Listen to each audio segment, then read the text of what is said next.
most important things that I will take back from Morgan Fairchild's message to us is, number one, that an individual can really have a true impact. But it takes an effort on the part of that individual.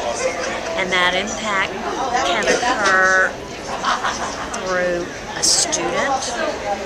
I find I never know which students I'm having an impact on until years later when they come up and talk to me. Whether you're, as she said, the blonde that no one expects you to know anything, and yet she's made an effort to keep herself informed, and because of her career, she's able to get the ear of individuals that maybe a classroom teacher doesn't have access to that ear. But I get so tired of hearing especially elementary teachers say, "I'm just an elementary teacher," when instead they're the person who can really motivate a child who then goes forward and makes a major difference.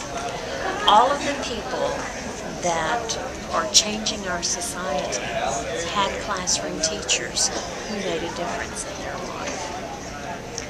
I think she inspired everyone very much today. I was very impressed. I would say 50% of what she had to share I was aware of, but had no awareness of her role in it. And the fact that she made the effort to take a leadership role instead of saying, "I'm just one person, what could I do?" I found to be very impressive. And a big chunk of the remaining 50% I had no awareness of. And so I feel like she stretched my mind and my awareness. And that's why I come to NSTA conferences. I heard a story once about a lumberjack who hesitated to stop and sharpen his axe because he really needed to get this tree chopped down. And the story was about how the 10 minutes of rest and sharpening the axe made the axe way more effective than eventually just sort of hitting the tree with a dull axe and the sledgehammer effect. And NSTA is where I come to get my axe sharpened.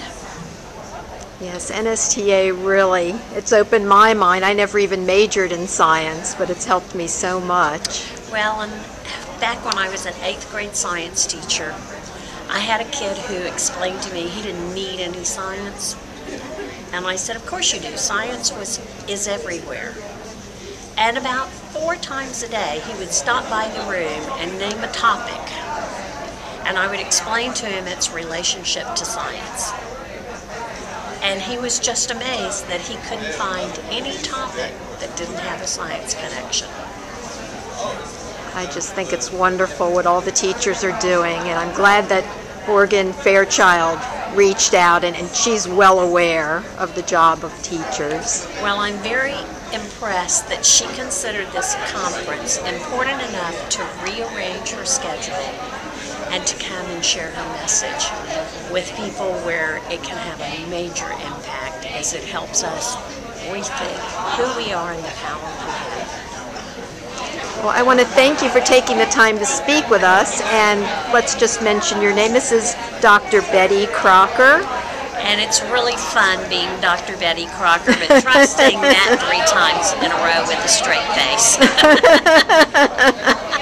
Well, your sense of humor is equal to or greater than Morgan Fairchild's.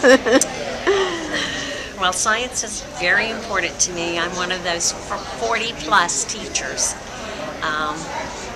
And I like to think I've had some positive impacts. Oh, I believe that you have. And you are from? I have retired from the University of North Texas. I live in Denton, Texas. I'm a past president of STAT, Science Teachers Association of Texas, and it is a group that's as important to me as my membership in SDA. Well, I want to thank you for taking the time to chat with us here, and I hope you enjoy the rest of the conference. Absolutely plan to. Thank you so much. Thank you.